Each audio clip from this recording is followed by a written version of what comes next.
Hi guys, I'm Shmi and today we're reviewing a call from my fucking Apple computer. So I just got home from a dinner at a 5-star restaurant from, again, one of the vendors that I sell a lot of at my company, and, you know, I was thinking to myself, what in the hell is Subaru doing? Let's talk about Subaru real quick. So they have the WRX STi Type RA coming out, the record attempt Subaru STi. They also have the TS BRZ. Let's take a look into both of these cars, because one is great and one is not. And yes, I'm sitting here in my jockey, whitey-tighty boxer briefs. You should buy some. They're great. We'll start with the STi RA. Now, of the ones that I think's right and wrong, the STi RA is right. The BRZ is wrong. We'll get into that a little bit later, but let's look at the RA. Like I said earlier, RA stands for Record Attempt. So it features the carbon fiber roof panel, the carbon fiber wing. It has lightweight 19-inch forged BBS wheel. I've had like 15 glasses of wine, okay? I'm a little off tonight, but that's okay. Just stick with me. Forged 19-inch wheels, lightweight.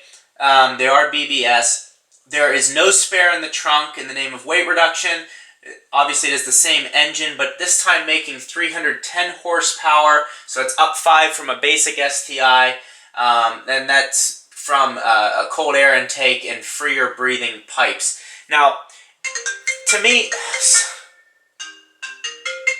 Hello? Hello? RGBG5. Now, to me, to only get an extra 5 horsepower for doing all of that, a cold air intake, an extra free breathing pipes, that's kind of weak. I think they could have done 320, no problem. But, you know, I'm not an engineer, I don't know. So, let's move on. Also, the 6-speed manual transmission, short throw shifter, which was available in a regular STi before that. But it features a revised third gear ratio to boost acceleration. I don't think you can hit 60 in second gear, so I guess shifting into third, maybe they're not looking at 0 to 60 times, but beyond that. So the chassis also sees upgrades, and we're talking about Bilstein struts and dampers, silver-painted Brembo monoblock calipers with 6 pistons up front and 2 in the rear. The 2017, or maybe it's 2018 now, STi comes with that already, so that's normal. So we also get a front under spoiler, which improves high-speed stability. BBS wheels are 245/35 R19s. Yokohama Advanced Sports. The exterior accents include black finish mirrors, STi fender badges, and shark fin antenna. The rear deck lid gets a special WRX STi RA badge. So inside the car, we're talking about Recaro seats with red bolsters. STi logo as normal. Steering wheel gets gloss black spokes with a suede rim wrap and push button start.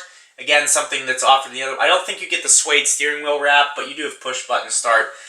But they're only building 500 of these, and each will be equipped, denoting the automobile's limited nature.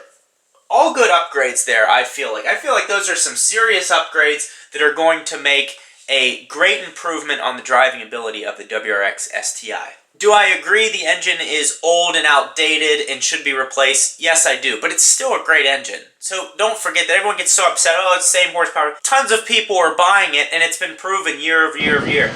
People say, oh, ringling failure. Okay, well, that's from incorrect tuning of the car. It's from not spending the proper amount of money to get everything balanced in the car. That's why you get those failures. So I stand by the STi in that nature.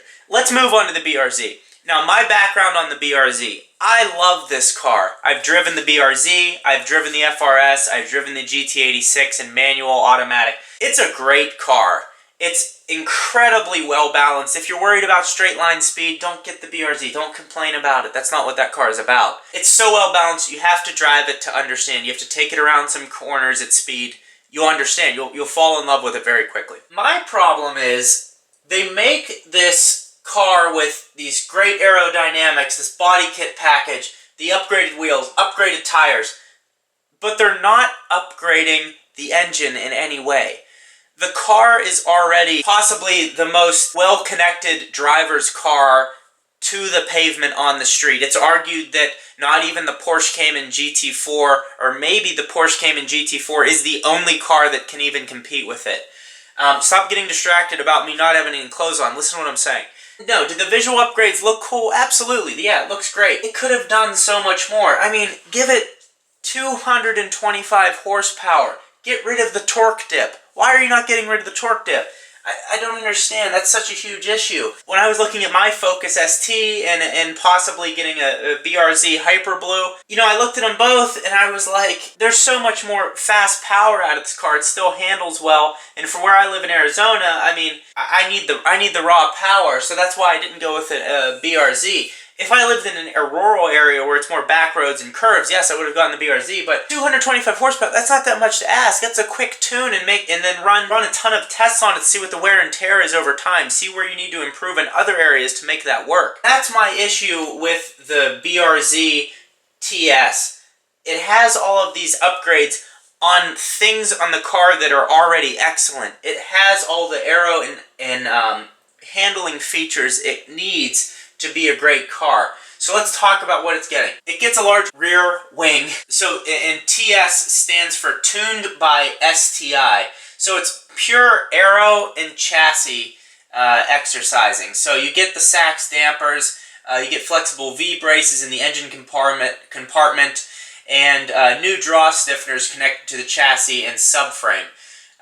So this basically improves the steering response of the car, but the steering response was already great. You see what I'm saying here? They're improving upon things that were already excellent and what we loved about the car. Improve upon the things that we didn't like.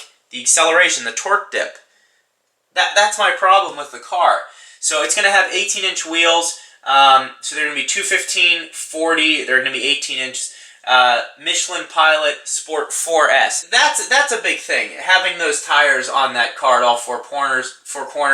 And then you have these massive Brembo brakes. How necessary is having Brembo brakes on a car that, you know, it's never going to get that much speed? I guess it's more for a track day where they're not going to fade as much, so I can understand that. Plus, it looks really good. But that's my issue. That's my thing. I'm interested to see what your comments are on this. Again, I love Subaru. I'm a huge fan of both the STi and the BRZ. I just think that there was so much more left with the TS that they didn't do, and I don't know that we'll ever see that. Maybe they're leaving it for the aftermarket to take care of that. The problem is if you go and if you put your standards here, the aftermarket's gonna work to get to here. If you put your standards up here with the turbo or whatever, 225 horsepower, whatever you need to do, the aftermarket's going to be up here. So there's so much more room for them to improve and for the aftermarket to improve if they would improve the baseline model. That's my argument. Interested to see what all of you say. Thank you for watching. If you're still with me, smash the like button, hit the subscribe button. Like all my videos, even if you don't like them, and we'll go from there. I will be tuned in soon. More videos on my 2016 Focus ST in Kona Blue. Thanks for watching.